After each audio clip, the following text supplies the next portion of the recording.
খুব সহজে আজ আমি আপনাদেরকে বানিয়ে দেখাবো জয়নগরের মোয়া। দেখতে এতটা সুন্দর, খেতেও সুন্দর। তাহলে চলুন শুরু করা যাক। প্রথমে একটা কড়াইয়ের মধ্যে আমি 1 গ্লাসের মতো জল দিয়ে দেবো। 1 বাটি পাটালি গুড় দিয়ে দিচ্ছি।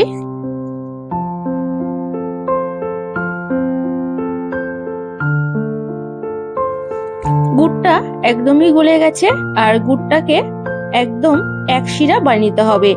কিছুক্ষণ ফুটিয়ে রাখার পর গুড়টা এরকম অবস্থায় এসছে। এটা এখনো হয়নি, এটাকে আরো একবার আমি ভালো করে ফুটিয়ে নেব।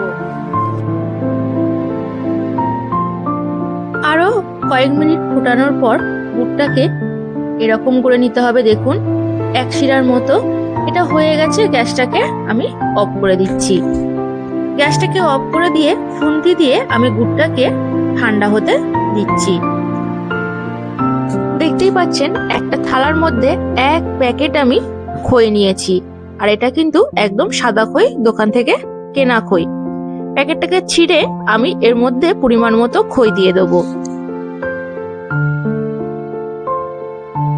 খইয়ের মধ্যে এবার আমি ঠান্ডা গুড়টা অল্প অল্প করে ঢেলে দিচ্ছি। তারপরে হাত দিয়ে ভালো করে এইভাবে মাখিয়ে নিতে হবে। যদি গুড়ের প্রয়োজন হয় আবারও আমি 1 চামচ গুড় দিয়ে দেবো।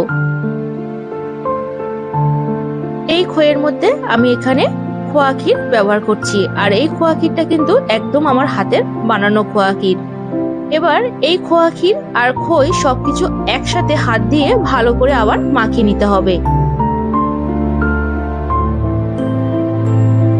আর আমি এখানে 1 চামচ বা 2 চামচের মতো গরুর দুধ ব্যবহার করছি। আপনারা এখানে কিন্তু গুঁড়ো দুধও অ্যাড করতে পারেন।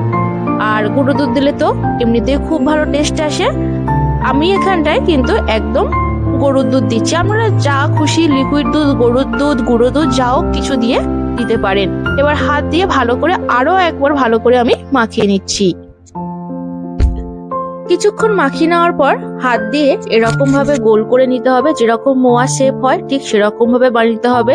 ছোট বড় মাঝারি সেটা আপনারা আপনাদের মাপ অনুযায়ী এই গোলটা করে নিতে পারেন। আমি একটা এরকম শেপ নিচ্ছি। আর এইভাবে আমি সমস্ত মোয়াগুলোকে বানিয়ে নেব।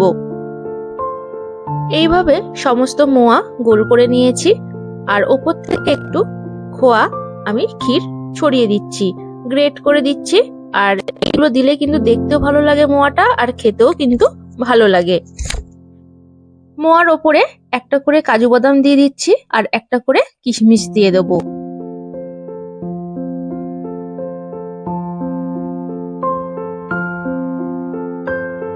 আর একটা মোয়া আমি ঠিক এত বড় সাইজের বানিয়েছি। দেখুন তো কত সুন্দর লাগছে। আপনারা কিন্তু অবশ্যই আমাকে কমেন্ট করে বলবেন এই বড় মোয়াটা কেমন হয়েছে। রেসিপিটি ভালো লাগলে অবশ্যই আমার চ্যানেলটিকে সাবস্ক্রাইব করবেন, প্রচুর প্রচুর লাইক করবেন, কমেন্ট করবেন এবং শেয়ার করবেন। আজ এই পর্যন্ত।